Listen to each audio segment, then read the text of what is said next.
Hi, welcome to Navigating the Truth. It's February the 19th, 2023, and my guest this week is Willow Tumblety. Sit back and enjoy the show. Right. We interrupt to bring you this. We've hijacked your daily dose of regurgitated news to bring you Navigating the Truth. Brace yourself, listeners, as you're about to enter a world where the narrative is no longer masqueraded as the truth. A world where the conspiracies of yesterdays translate into the truths of today. Are you listening? The veils covering the truth are lifting, and understandings once suppressed are finally being revealed. Will you be ready? And now, your host and navigator through these circles of lies, the host of Navigating the Truth, Caroline Bell Tumblety. Hello, welcome to Navigating the Truth, and a good morning, or maybe it's afternoon. It's nighttime here, so good evening. And just to let you know that my website is souliam.org. There is a donate button on KCUR. If you like what you're hearing, hit that donate button. And today I have a really awesome guest. Like, the truth be told, I didn't have a guest, and my daughter volunteered. And so I have my beautiful daughter, Willow Tumblety, joining me, and we're just going to have a chat. So welcome, Willow. Hi, thanks for having me. You're so welcome. This is nice. Yep, I got my tea. Yeah. Yep, I've got my tea, my water. I'm set to go. Good. So I think what I would like to kind of chat with you about, I know that we have done these chats, but we've not really shared it with anybody. The whole, like, you were born in America. I was born in Scotland. Basically moved to America when I was 24, and I was there for 30 years. Yeah. Came back to Scotland in 2015. Now, you were born in America, and I brought you here. I brought you here often. Like, as a child, you spent a lot of time here throughout the years. And then in 2019, you decided to make the move here, which I was just over the moon about. And then it was like, 6 months later, we got locked in together for 2 years. Yeah. I thought that, I'll have a little break. I'll chill for a bit. And then that all happened. And then that all happened, yeah. Right? The world went to, it just, everything imploded. Yeah. And it was like, I remember, like, we were good. I mean, we went through some stuff being in close proximity to each other, but it was a big adjustment for you. Yeah. Why don't you talk about that, like the differences that you found when you came here? Yeah. So like I moved right before the pandemic. But there, I don't. It's hard to say. Like there are a lot of different things that I've experienced here. Food being one of them. Yeah. But like the people are very different. And I obviously, like, I remember coming here when I was a kid. We'd come just about at least once a year, sometimes twice. And that was pretty much up until I moved here. And I remember, like, I always loved it here. I always loved coming here, but it was a vacation for me, at least. And so it was always like holiday mode, just like passing people by, saying hello, like being really friendly, and people being really friendly to me. And now that I live here, I've seen more. You started to see underneath some of the layers. Yes, the vacation glasses kind of fell away. And not to say that, like, I still love it here. I wouldn't move back anytime soon. But it's a kind of a culture shock, and I feel like I didn't really feel that until I started working and just meeting people daily and talking to them all the time, and just seeing how different everyone is. And like there's kind of an attitude in New York where you stay in your lane, you mind your own business, and you don't really ask other people what's going on in their lives. Like if you say, "How are you?" the expected answer is, "I'm fine, how are you?" And that's it. There's nothing beyond that. But here, if you ask someone how they are, they'll go into it. They'll tell They'll you. tell you the life Yeah. story. Yep. Yeah. And they expect you to tell yours in return. Yeah, so don't ask them how they are. Yeah. Avoid at all costs. Yes. Yeah. Yeah. Well, when I first moved to America, the thing that I found so different for being growing up in Scotland was how big everything was. Like, I mean, literally buildings, cars, shops, like everything. And I used to be lost in the supermarket. Mm-hmm. I used to wander around in the supermarket. And the saddest place in the supermarket always was the meat counter. Yeah. I liked hanging around the fruit and the veg because it was colourful, but I was overwhelmed. I was very overwhelmed, and I was overwhelmed by choice. Mm-hmm. Like the flavors and the soda and just the basics, like potato chips. Like you had like 100 different flavors, where here you had your basic 5 flavors, Mm-hmm. That has changed quite a bit, would you say, like here? Yes, I would say it's more influenced by America than it used to be. You get, like, especially in potato chips, you get like ketchup flavored and stuff like that. And I feel like that's directly from there. But I see what you mean. Like you get overwhelmed there, and then, but I never really felt that way because I was right. You grew up born there. into it. Yeah. Mm-hmm. So when we would wander around supermarkets, I was fine. Yeah, you and then were fine. And then I'll come here and I'll be like, man, everything's so cramped. There's only 5 different kinds of this. There's not enough stuff. So yeah, it's like the complete opposite with me. Yeah. No, I can see that. Because like I would be overwhelmed by how much stuff there was, and you would be overwhelmed by the lack of choice, maybe here. Yeah. Well, it's food for one thing is we've got better in this country. Yes. I would say in the past maybe 20 years, which has been good for you. We have got better, especially at the amount of fruit and stuff that comes from like Spain and different European countries, but we still don't have it down. We don't. Yeah. Like, I mean, to create salads, like when we would make salads in New York, like, oh my God. I mean, we would have everything. We would have everything. And here, even getting a decent dressing is a challenge. Oh yeah, well over here, like on the section of the menu that says salads, it's like egg salad. Yeah, like it's like any stuff with mayonnaise in it, and I'm like, that's not a salad. No, everything has mayonnaise in it here. Yeah. Like my niece won't eat. Well, you know who she is. Your cousin. She won't eat French fries without mayonnaise. Ugh. I know. Blasphemous. It really is. Like, yeah. I like salt and vinegar, right enough. I do. Yeah, that is one thing that I like over here is the chips, the chippies, and the chippies. Oh, the fish and chip shops. Yeah. Salt and vinegar, loads of salt. Yep, and a pickled onion. Yeah. Yeah. The chippies here are good, so they are. They definitely are. Well, but there, pizza.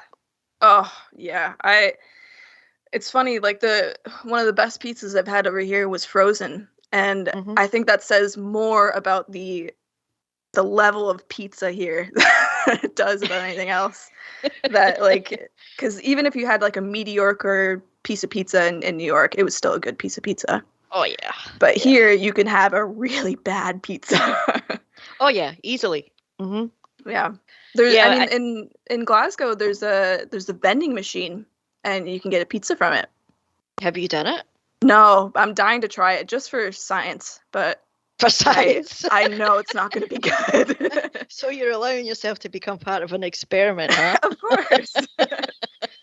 Sign me up. Oh, geez, no. Erase that.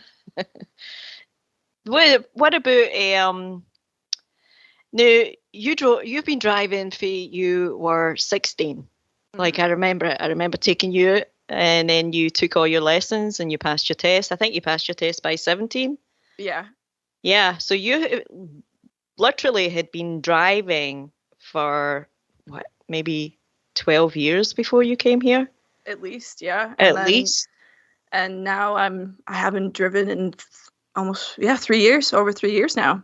And it's crazy. Should we gripe about the laws? Oh, I know how you feel.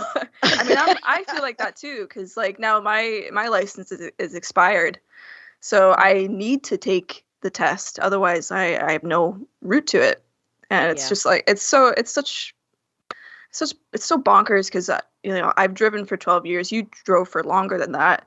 Yeah, and we need to prove that we can drive.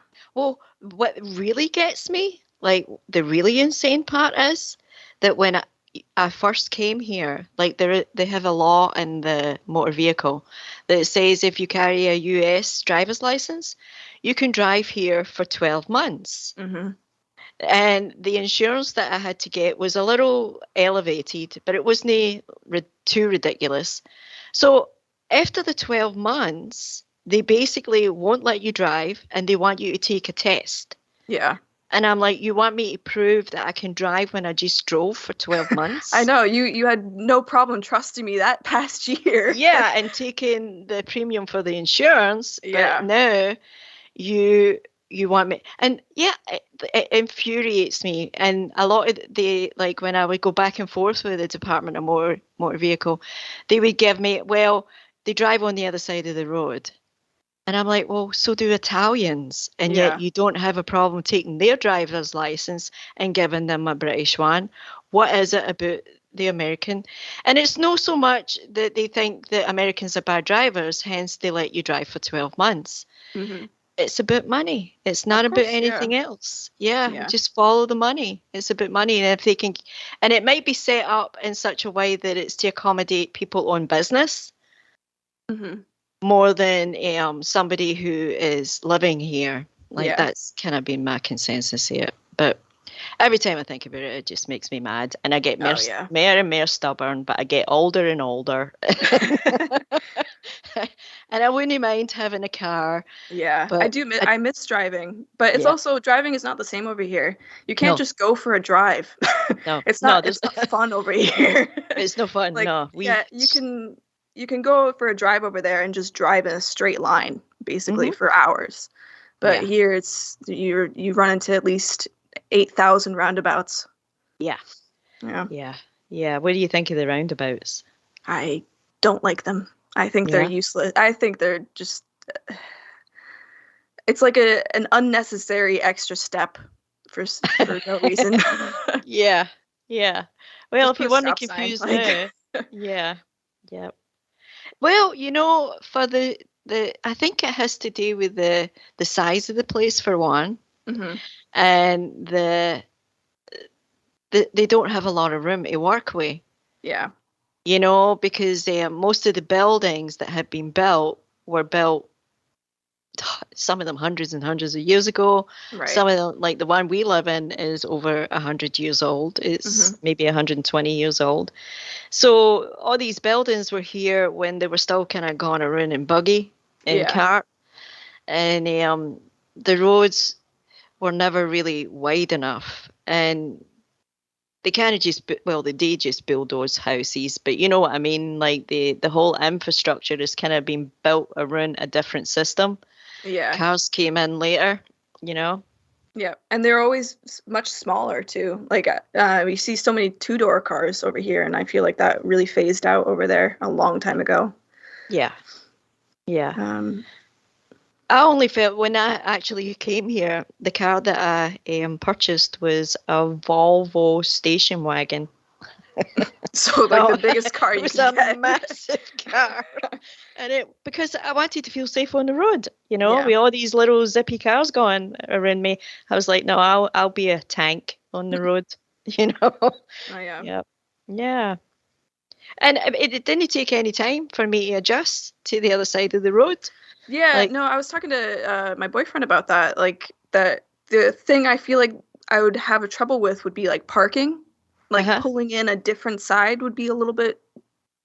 Yeah, but you would get used to it. Yeah, I would just get used to it. Yeah. Well, what is some of the other things? You've been to a few concerts since you've been here. Yes.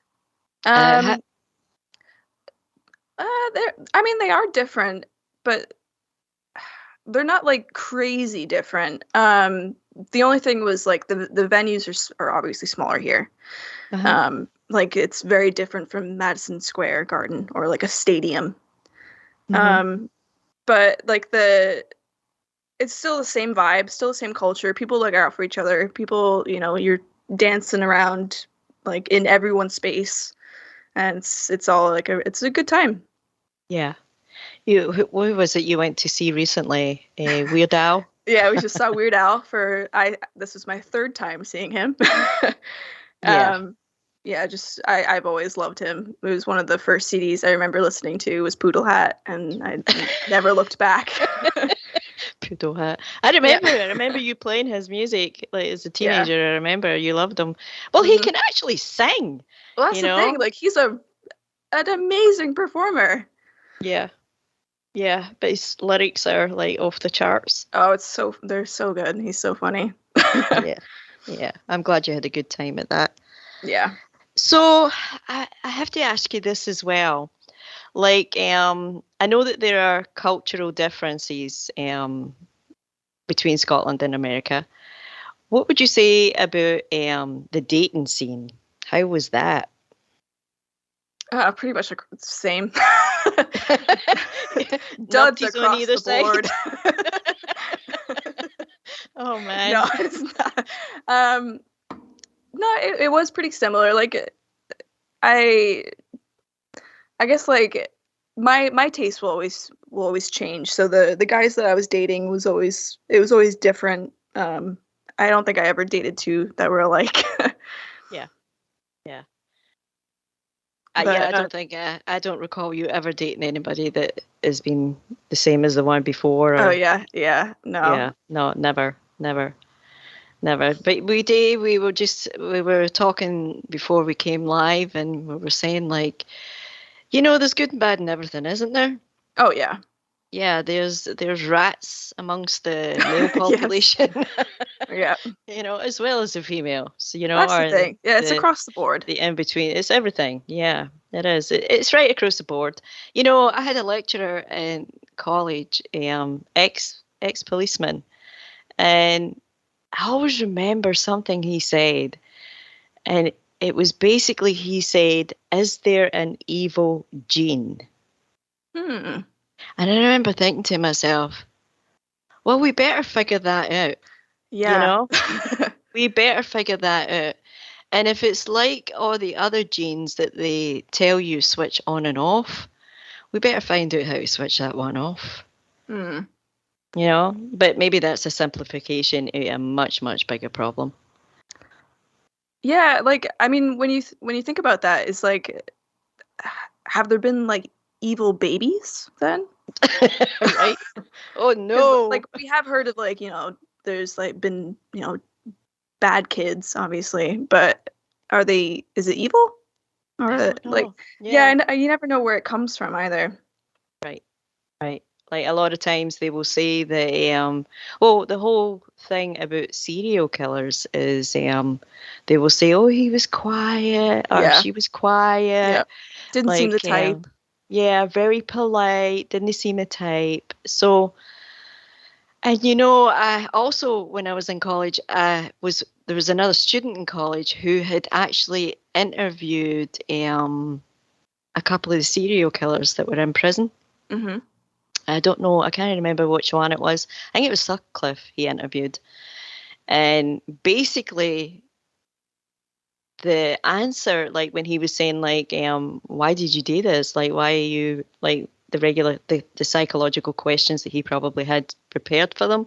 Mm-hmm. And one of the questions was, why did people never see that? That you had this really nefarious thing going on. And you know what the answer was? That he had figured out really early in his life that all he had to be was kind. Yeah. And nobody would ever gonna suspect him. I thought that was eerie. That's pretty disturbing. That is very disturbing. Yeah. But it also shows you a level of intellect. That's the thing. Like, especially with like a lot of these serial killers, they're very intelligent, which is like an added layer to how scary it is. Yeah. And a lot of them don't get caught. Yeah. That's the other Yeah, one, I think I don't know how long ago, and I don't know how accurate this is, but like some police officer in California said that at any given time, there's probably 30 serial killers out and about in the U.S. Oh, I don't want that put out there. Sorry. No. No, that's a horrendous thought. Yeah. He probably was exaggerating. We'll say that. Well, they say that because, like, if you take like data and statistics, what is being reported is only a percentage yet. Yeah. Well, so many people will just you won't know. Like, so many things go unreported, or they get dissuaded from reporting it. Mm-hmm. Get bribed, you know. Oh yeah. Yeah. We know the tip of the iceberg out there. Yeah. Well, the other thing is, why does the media focus on all that horror so much? Yeah. Well, we've had this discussion a few times, and like I brought up how engagement works, and how like all these media companies are striving for engagement. You know, people to look at their articles or just listen, even for a second.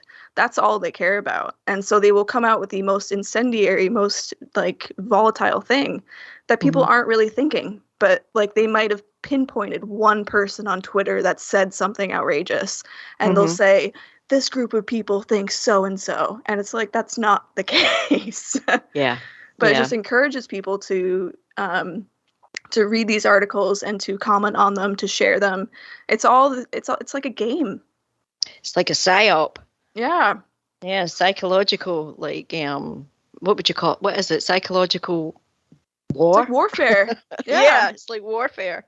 Yeah, on all levels. Like I feel like my IQ starts dropping if I start watching any kind of mainstream. And you get sucked into it. You start thinking like, oh, maybe these people are out there and they are thinking these things. They're horrible and blah, blah, blah. Yeah. And then you take a step back and you're like, no, that's not the case. No. You have to think for yourself. You know, I think it's a very, like, especially nowadays, I think it's a very, very dangerous to put your trust in anything outside yourself. Oh, absolutely. Yeah. Yeah. An interesting world, and it has changed. It really has. Yeah. Yeah. Unrecognizably, right? Oh my gosh. I mean, the days of dial-up seem, it's like the Stone Ages now. Yeah. What was it? www.squat. Remember that ad? Yeah. I still love that an ad for like Yahoo. Yeah. Oh, can you believe that? That's us coming up on our first break. So everybody hang on to your seats, and we will be right back with the lovely Willow Tumblety.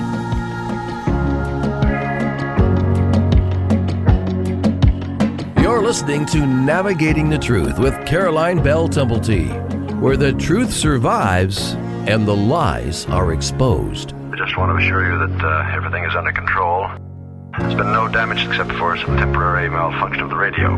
Come be a part of this awakening by joining us in chat or by calling our hotline at 702-425-9230. That's 702-425-9230. Worldwide callers, find us on Skype at KCOR Radio. We're pushing the ultimate frontier here. Control must be maintained. More disinformation exposed and the truth discovered. After a word from our sponsors. 1 million miles till midnight. A story of timelines, artificial worlds, simulated races, and the galactic imprint. And the destiny of a blue world called Earth. 1 million miles till midnight, written by Solaris Blue Raven, is a journey through the mind's eye which allows the reader to surf a wave of technological and multidimensional intellect, revealing a bridge between conscious design and the truth. A multidimensional bleed-through awakens the world of artificial intelligence to set sail into the frontiers of a vast multiverse, morphing planets and terraforming ascended worlds beyond the linear programs of a fated race. 1 million miles till midnight will awaken, inspire, prepare and enlighten one to the many multidimensional states of consciousness and worlds we reside in.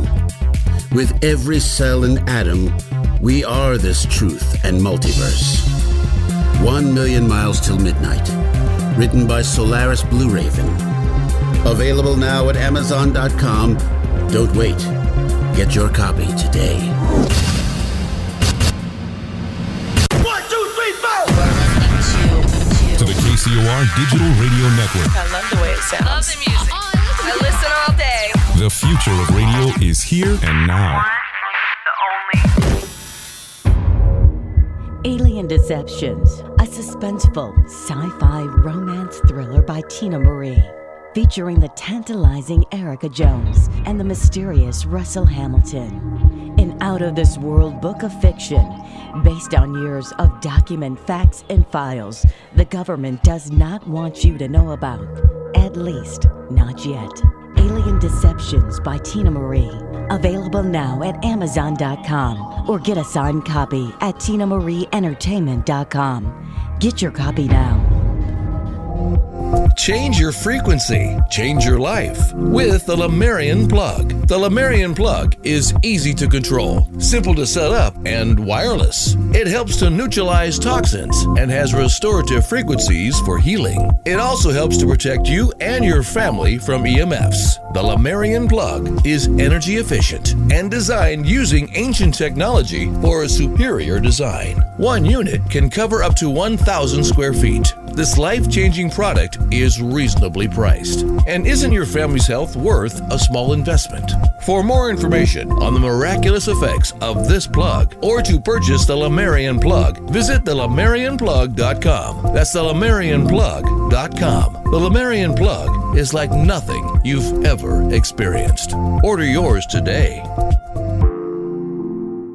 Vegas, baby! Vegas' #1 source for talk and new music. How cool is that?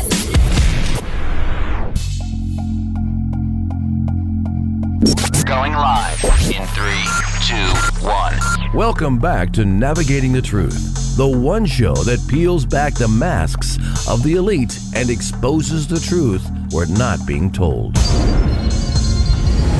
Here to warn you. You must not abuse the power you've been given. Eventually, you will lose control of that power and the whole world will suffer. Come partake in the awakening by calling the show at 702-425-9230. That's 702-425-9230. Give us a call now. Those around the world, connect with us on Skype at KCOR Radio. Follow us on Twitter at KCOR Radio or use hashtag KCOR. Come engage in the discussion live in our chat room at www.kcorradio.com. Our survival depends upon it. Now, back to examining the narratives and uncovering the truth with your host of Navigating the Truth, Caroline Bell Tumblety. Caroline Bell Tumblety. Hello, welcome back to Navigating the Truth, and it is Sunday. And it is the 19th of February. I can't believe how fast we are going through this year. We're already and February's a short month. I think we have, 9 days left in it. Anyways, my website is www.souliam.org. You can find me there. You can find me on Facebook. You can drop me an email through my website. And also on KCOR, there is a donate button. If you enjoy what you're listening to, there's a lot of great shows here. Click that donate button. And today I have a lovely guest. I have Willow Tumblety with me today, and we're just having a chat about general life. Hi, Willow. Hello. So I figure where we would go here is you don't do social media. For the most part. For the most part, yeah. For the most part, you don't. Yeah. Like, what's your reasoning? Oh, I think it's the degradation of our society. To be pretty, to be melancholic about it. But I deleted my Facebook a long time ago, like even before like the first privacy breach. So it was a long time ago that I got rid of my Facebook.